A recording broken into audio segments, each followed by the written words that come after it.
GMAT test taking strategy 101. Accuracy is not the only thing that matters on the GMAT. All the other tests in the world mostly work on the simple format. A high accuracy translates to a high score.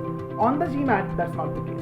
We have seen people with 75% accuracy getting 95 percentile versus someone getting 86% accuracy just getting a 70 percentile. Yes, you heard it right. GMAT is an adaptive test. The score depends on what difficulty level of the questions are you getting right. If you get more difficult questions right, your score is high. Now, how does it impact your prep? It impacts your prep because you cannot just fall for shortcuts.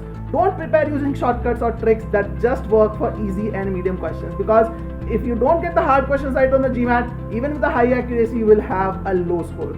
So learn logical methods, learn methods which actually make your life easy. And for amazing such tips and tricks on GMAT test taking, do watch the video link which I have shared in the comment. It is a complete video about how the test taking algorithm works on GMAT. So all the best guys for your GMAT prep.